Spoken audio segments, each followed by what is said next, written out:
নমস্কার বন্ধুরা, দেখুন আজকে আমি কচু ছালটা ফেলে নিয়েছি। এই কাঁচা কচু বাটা করব। কিভাবে করি আপনারা দেখুন। আমি এখন কচুটা কেটে নিই।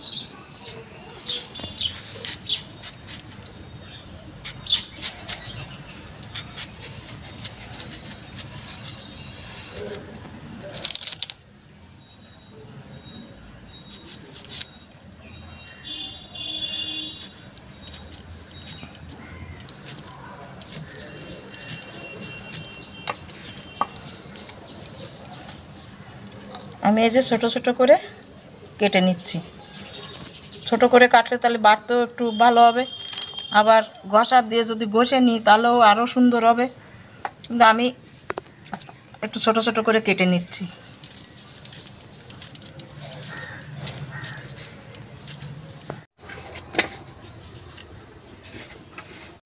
দেখুন কচুটা কেটে ধুয়ে নিয়ে এসেছি, এবার বাটার পালা।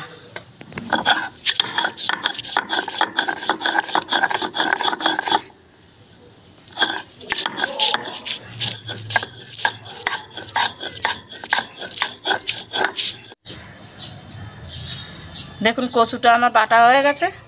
এবার আমি একটুখানি নারকেল বেটে নিচ্ছি।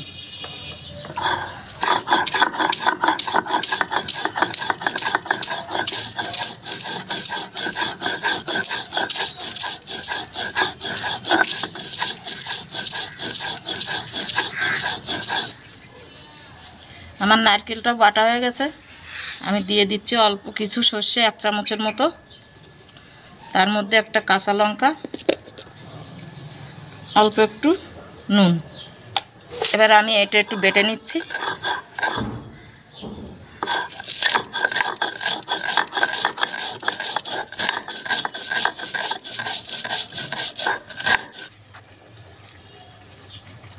আমি দিচ্ছি একটুখানি তেঁতুলটা আমি ওই কচু বাটার মধ্যে রেখে দিয়েছিলাম, তাই কালারটা এরকম হয়ে গেছে। এবার এটাও আমি এই সাথে বেটে নিচ্ছি।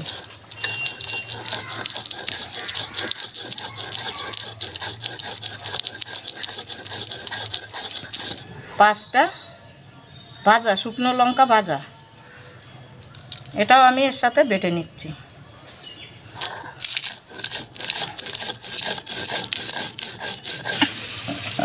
দেখুন আমার বাটা হয়ে গেছে।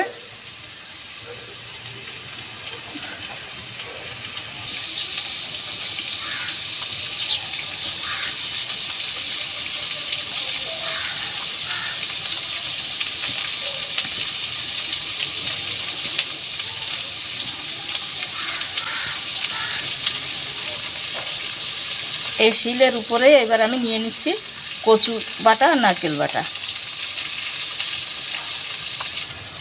আমি দিয়ে দিচ্ছি স্বাদ মতো নুন, দিচ্ছি একটু হলুদ, দিচ্ছি সর্ষের তেল।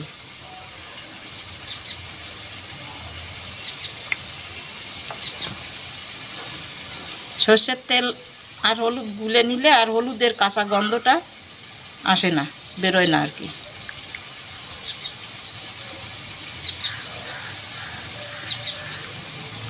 এবার আমি সুন্দর করে মেখে নিচ্ছি।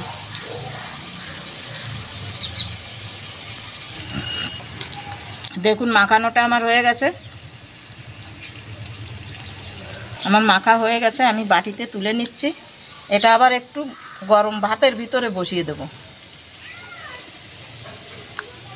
এই বাটাটা আমি যেভাবে করলাম এইভাবে করে খেয়ে দেখবেন।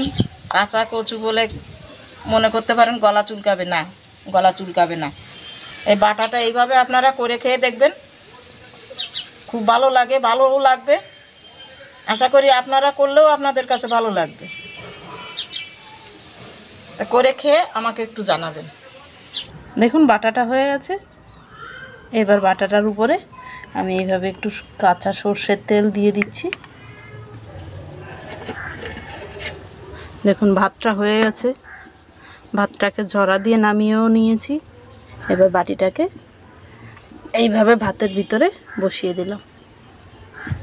এবার ঢাকনাটা দিয়ে দিচ্ছি। ব্যাস।